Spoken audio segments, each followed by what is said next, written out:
ko, tātad čau. Šodien ir diezgan neparasts video. Es atrodos ne Černobiļā, bet Skrunda 1 pilsētiņā.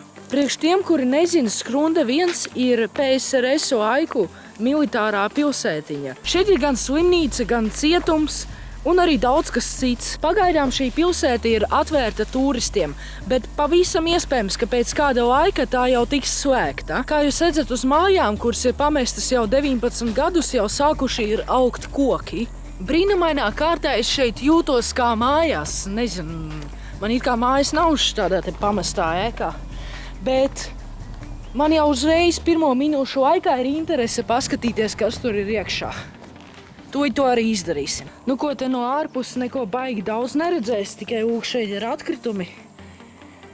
Un daudz turisti šeit ir visu salauzuši, tādēļ te ir arī izsisti ogi. Kad tu šeit atrodies, ir tāda sajūta, ka tu esi nokļuvis Padomju Savienībā. Staigājot šeit ir jābūt uzmanīgam, jo šeit ir daudz stikli, kur var sadurties un dažādi metāli. Pirms šī brauciena es daudz pētīju Skrunda 1 fotografijas Instagramā.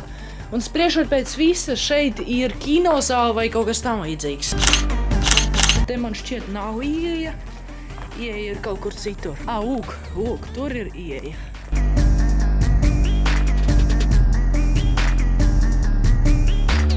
Kas ir pats interesantākais, to vai kino afišas zīmēja ar roku, tagad viņas vienkārši drukā. Šis te man atgādina McDonald's logotipu, bet es nebiju pirmais, kurš to saprata. Nu, protams, šeit ir green screens, kā tad palikt bez youtuberiem. Tā kā tie, kuriem nav green screens, tad brauciet uz šeieni. Šeit viņš ir, jūs varat filmēt savus video šeit. Здесь кто-нибудь есть? Tie, kas skatās Masļņikovu, tie sapratīs. Tad šis te ir cietums, tūlīt šeit došos iekšā. Tā bija vienīgā vieta, kur viņi varēja iziet ārā un pelpot svaigu gaisu. Es domāju, ja šāds cietums būtu mūsdienās un šādi izskatītos, tad no viņa viegli būtu aizbēgt. Vienkārši pārāpties pāri žogam.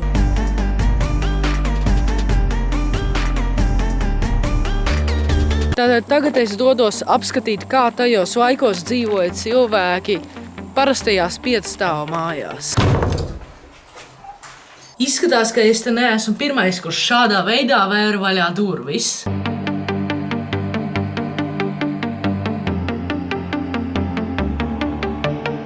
Šī vloga laikā es šeit paslēpšu savu YouTube pogu par 10 000 abonentiem, kuru, protams, es uztaisīju pats. Tā kā pilnīgi iespējams, ka kāds no jums to atradīs.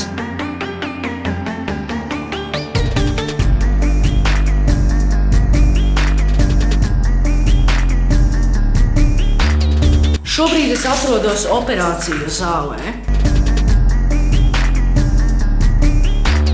Šeit savulaik bija uzgaidāmā telpa. Šo te 10 000 abonentu pogu esmu nolēmis paslēpt viesnīcā. Aprakstā būs Google Maps links, kur būs redzams, kur atrodas šī poga. Poga atradīsies 3. stāvā, šajā te numuriņā. Tātad šobrīd es atrodos ārpus Skrundas vietā, kur 1995. gadā tika uzspridzināts lokators Darījau UM.